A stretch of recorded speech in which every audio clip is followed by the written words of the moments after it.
Sveiki, Gabija, maloniai matyti. Labas, Aleksandra. Norėčiau truputėlį pakalbinti Jūs ir užduoti Jums kaip Vilniaus verslo kolegijos vadovai keletą klausimų, kurie galbūt galėtų būti aktualūs žmogui ieškančiam savo studentiško kelio. Man būtų labai malonu, Aleksandra, tavo atsakyti tokius klausimus, nes tikrai kaip ir tu ir tikriausiai daugelis jaunų žmonių ieško kelio, kai kurie iš jų jau jį būna suradę ir jaučiantis pašaukimą iš karto kitiems, matyt, kyla įvairių klausimų ir laukiu jų. Tai galbūt norėčiau pirmą paklausti, kodėl Jūs rekomenduotumėt rinkti studijas Vilniaus verslo kolegijai? Na, Vilniaus verslo kolegijoje aš dabar pati ir vadovauju ir pradedu vis labiau pažinti šią instituciją iš esmės ir iš vidaus.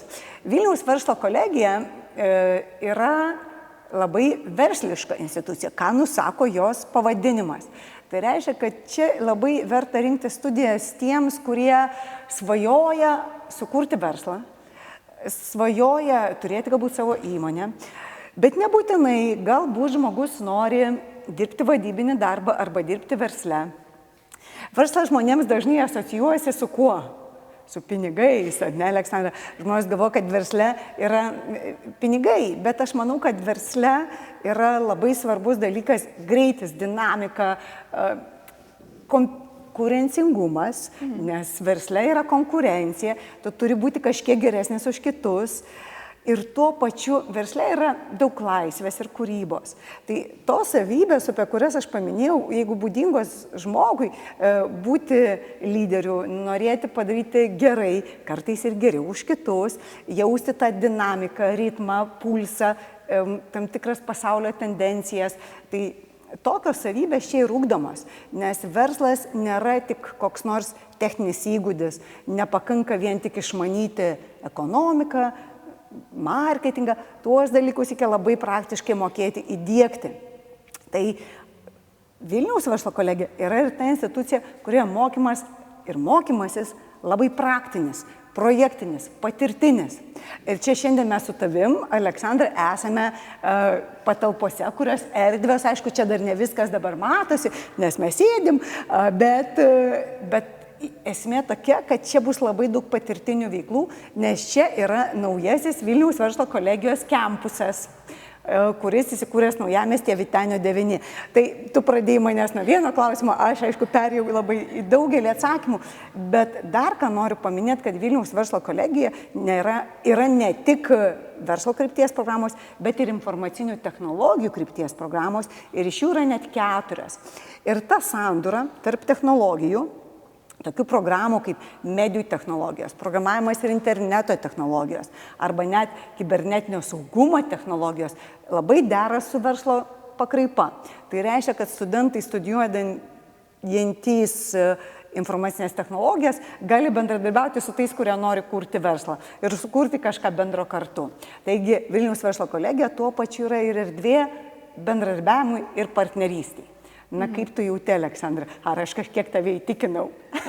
Truputėlį, pavyzdžiui, galbūt man yra lengviau, kai aš žinau, ko aš noriu ir kas aš esu, bet galbūt yra žmonės, kurie dar tik ieško savo kelio. Tai ką galbūt patartumėte studijuoti žmonėms, kurie dar nežino tiksliai, kas jiems tinka? Labai geras klausimas, nes tikrai nemažai jaunų žmonių iš tiesų per mano daugiau nei 30 metų darbo aukštajame moksle karjerą susiduria su tuo klausimu, kai pas mus ateina jauni žmonės ir jie nežino, ką studijuoti. Ką tuomet daryti? Na, iš vienos pusės mes tada iš tiesų bandome labai asmeniškai, personalizuotai pažvelgti tą žmogų ir jam patarti. Todėl mano pirmas patarimas tokiam jaunam žmogui – paieškoti patarimo. Tai yra iš tiesų pasikalbėti su tais, galbūt jeigu pats nežinai, galbūt kažkas tau gali gerai patarti. Tai reiškia, galima kreiptis į karjeros specialistus, galima gal net su kokiu ir ChatGPT pasikonsultuoti, bet jisai yra toks dirbtinis, tai geriau, kažin ar jis tave gerai pažįsta. Tai geriau gyvas kontaktas, galbūt tai giminės, galbūt artimieji. Galbūt labai geras patarėjas gali būti pats savo, bet tam reikalingas toks vidinis dialogas. Tai jau čia tiems, kurie jau buvo tai jau tiems, kurie jau žino pašaukimą, matyti yra įvykęs vidinis dialogas. O tiems, kurie nežino, tikrai gali kreiptis ir labai rekomenduoju kreiptis ir į aukštųjų mokyklų priėmimo skyrius. Ten tikrai dirba žmonės, kurie nori patarti ir padėti jaunam žmogui tinkamai pasirinkti. Jeigu norėtų studijuoti tokias programas, kokias siūlome Vilniaus verslo kolegijoje, manau irgi labai puiku tiesiog pasiskambinti, įeiti interneto puslapį ir registruotis konsultacijai. Specialiai turime tokią skiltį Klausk studento, kur galima pasiklausti jau studijuojančio, nes tas jaunas žmogus, jaunam žmogui irgi, manau, gali galbūt paprastesnė kalba, aiškiau papasakoti iš savo patirties. Taigi, geriausias patarimas yra ieškoti, kas gali tau padėti. O be to, pasirinkus studijas, pasirinki ne tik studijų programą. Irgi žmonės pajaučia, kad pasirinko vieną, bet, pavyzdžiui, grupiokai mokosi kažką kitą ir jam atrodo, kad gal aš to norėčiau mokytis. Taigi, pirmaisiais studijų metais nėra taip sunku pakeisti studijų kryptį. Galima persivesti kitą programą. Daug svarbiau jaunam žmogui nepasimesti ir nelikti neįstojus, nelikti, va taip kaip sakoma, ant ledo. Na, iš tiesų, studijos ir yra ta tęstinė pakopa po mokyklos, kuri leidžia patekti į besimokančią aplinką, patekti į bendruomenę, į erdvę, kurioje tu gali surasti naujus draugus, bendramokslius, dėstytojus. Tai daug svarbiau negu studijų programa yra bendruomenė ir erdvė, į kurią tu patenki. Aukštoji mokykla siūlo, ir kiekviena aukštoji mokykla siūlo ne vieną studijų programą, bet svarbiausia jaunam žmogui rinktis bendruomenę ir vietą, kurioje tu ir jaustumės gerai, bet to pačiu ir tobulėtum. Galbūt gautum ir iššūkių, kad tu per šitos 3-4 metus iš tiesų pasikeistum ir taptum ne tik specialistu, bet ir paūgėjusiu žmogumi, kad tavo branda įvyktų, na ir gal tam tikra asmeninė transformacija. Kalbant apie žmogišką kontakto svarbą, kurį taip akcentavote, kaip suprantu, labai lengva integruotis į Vilniaus verslo kolegijos bendruomenę, ar taip? Kadangi Vilniaus verslo kolegija nėra tokia labai didelė institucija, na, jinai tuo pačiu nėra maža, jinai turi daugiau nei 1000 studentų, bet bendruomenė yra labai ir tarptautinė, kas yra gerai, kad neišvykęs iš Lietuvos gali jaustis, jog studijuoji užsienyje. Nes tikrai yra daugiau nei 25 tautybių ir šalių bendruomenė. Tuo pačiu galima ir užsienio kalbos įgūdžius neblogai pasitobulinti.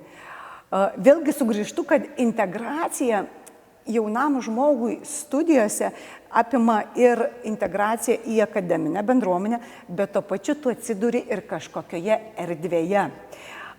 Ir ta erdvė yra tuo pačiu ir geografinė erdvė. Ir šis kampusas, kuriame mes esame, būtent tą žinutę ir sako, kad čia yra studentų miestelis miesto centre. Tai integruojasi jaunas žmogus ir pačiame mieste ir būtent čia mes esame, todėl kad aplinkui yra visas Vilniaus miesto ir senamiesčio ir grožis ir gyvenimas. Tai jaunam žmogui integruotis su kitomis bendruomenėmis irgi labai svarbu. Pavyzdžiui, čia aplinkui labai daug yra startuolių bendruomenių, visokių tech įmonių, kurios laukia jaunų žmonių.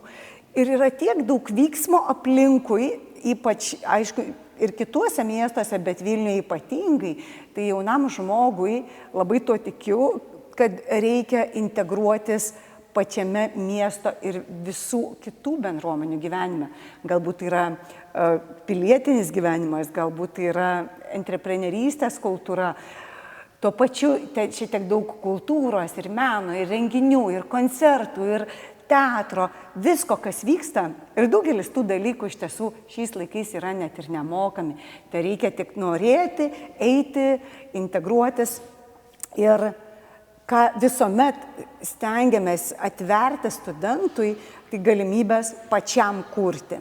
Todėl ir visuomet kūrėme erdves, taip pat ir šis pastatas yra erdvė kurti pačiam. Su kitais, pačiam vienam dažnai būna sunku sukurti, tam reikia kažkokių pagalbininkų, bendramokslių, dėstytojų. Tai integracija yra ir tuomet, kai tu pats išdrįsti išsakyti savo idėją, surasti tų, kurie nori ją daryti kartu su tavimi ir įgyvendinti.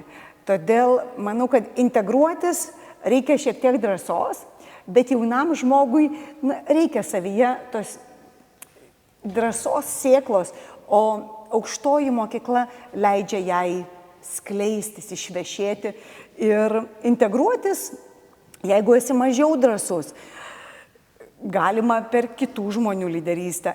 Aš manau, kad tikrai nereikia bijoti, suras savyje drąsos ir noro daryti tai, kas tau svarbu iš širdies ir tada tikrai surasi tų, kurie tau padės.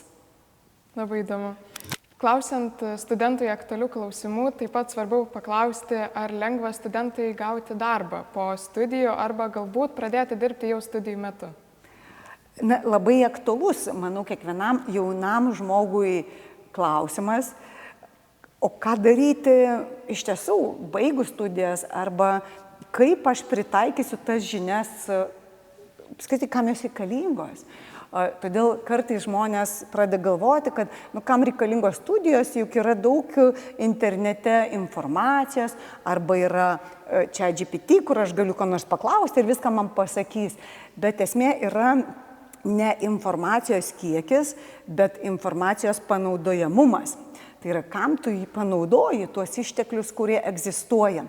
O juos panaudoti reikalingas žmogui darbas, reikalinga kažkokia veikla, aktyvumas, kur tu realizuoji tai, ką tu išmoksti. Todėl aukštoji mokykla ir atlieka tą funkciją, suteikia žinias tam, kad jos būtų iš karto pritaikomos praktiškai. Todėl mes ypač skatiname, ir tai yra integrali studijų proceso dalis, praktika ir praktika realiose sąlygose, tai reiškia, studentas vis tiek jau turi eiti į įmonę, jis gali ją pats susirasti, nes jeigu jos nesusiranda, tai pati institucija, tai aukštoji mokykla padeda surasti praktikos vietą. Tikrai labai didelė dalis absolventų po studijų įsidarbina iš karto ir Vilniaus verslo kolegija turi tikrai labai aukštą įsidarbinamumo reitingą. Iš tiesų, jeigu nežiūrim tarp visų aukštųjų mokyklų, Vilniaus verslo kolegijos studentai, absolventai įsidarbina geriausiai ir net uždirba daugiausia pinigų, vieni iš daugiausiai uždirbančių atlyginimus. Tai galbūt dėl to, kad programos tokios į verslą ir informacinės technologijas orientuotos, tai aišku, jos susijusios ir su uždirbamumu. Tai manau, kad ypač šiais laikais te reikia noro dirbti ir tikrai galimybių yra, ypač programuose, kurios yra susijusios su verslu ir su technologijomis.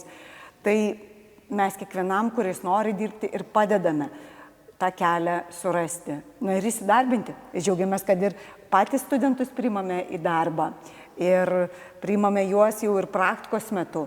Taip kad tikrai sakau taip į šitą klausimą.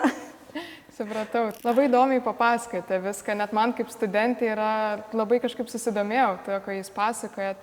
Tai galbūt klausimas būtų, ką patartumėt žmogui, kuris nori stoti į Vilniaus verslo kolegiją? Jeigu jau žmogus iš karto apsisprendęs, kad jis nori stoti į Vilniaus verslo kolegiją, viskas labai paprasta. Galima Lama BPO puslapyje pasirinkti Vilniaus verslo kolegiją pagal prioritetus ir stoti iš karto. Galima stoti atskiruoju priėmimu, kreiptis į pačią kolegiją, čia priduoti dokumentus. Bet galbūt yra tokių, kurie dar nėra tvirtai apsisprendę, ar ne, ir dar svarsto. Tai tuomet rekomenduoju pasiskambinti arba parašyti žinutę ir kreiptis į mūsų priėmimo komisiją, kuri vis tik pakonsultuotų, kokią programą pasirinkti, kokią studijų formą pasirinkti. Tikrai žinau, kad, kaip ir kalbėjome, Aleksandra, prieš tai, kad jaunas žmogus dar būna pilnas abejonių, dar ne kiekvienas gerai žino, ką jis nori padaryti gyvenime.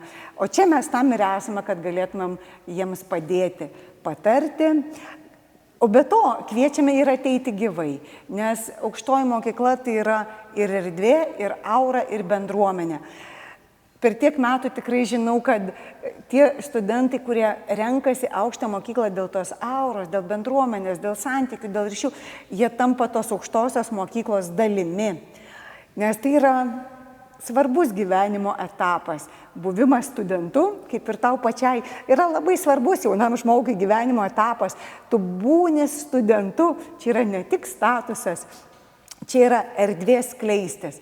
Tai aš kiekvienam jaunam žmogui linkiu pasirinkti aukštąją mokyklą ten, kur jis galėtų išskleisti savo sparnus, na ir po to jau skristi ir profesiniam kely, na ir iš tikrųjų pamatyti platų pasaulį. Tai toks mano palinkėjimas. Tai kaip suprantu, reikia tiesiog nebijoti, o pagalbas jau tikrai bus.